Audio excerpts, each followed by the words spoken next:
Τώρα, λοιπόν, έχουμε recording. Κάνε τη δουλειά σου, Γιώργο. Κάτω να τρέξει.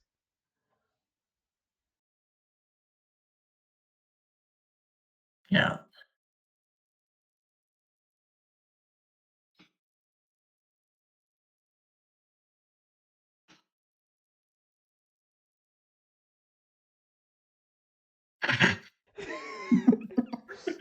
Μα το Θεό.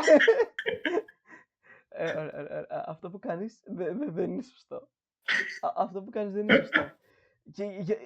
Έχουμε δύο αρχεία που τρέχουν μόνο στον υπολογιστή του Γιώργου. Έχω μαγικό υπολογιστή.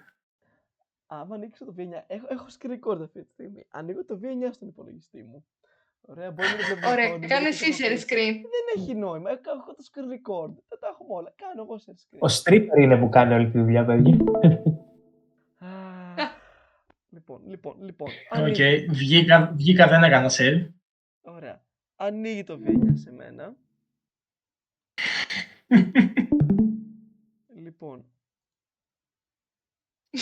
V9 δεν ψήνεις να ανοίξεις. Το κλείνω το V9. Κάτσε. Είχαμε άσπερ. Λοιπόν. Το έκλεισε ο Γιώργος το V9 στον υπολογιστή του.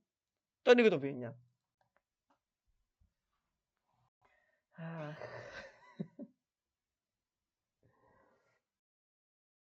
Ωραία.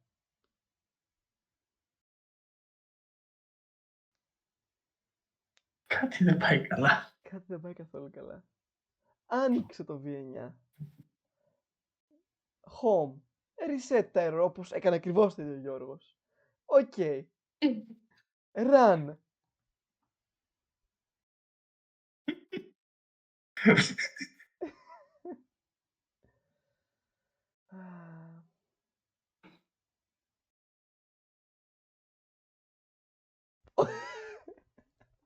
Μάλιστα. Ωραία. Εγώ καλά περνάω. Δεν ξέρω για εσάς. Μάλιστα. Δεν ξέρω. Μάλιστα. Εγώ σταματάω το recording γιατί δεν έχει νόημα να συνεχίσουμε.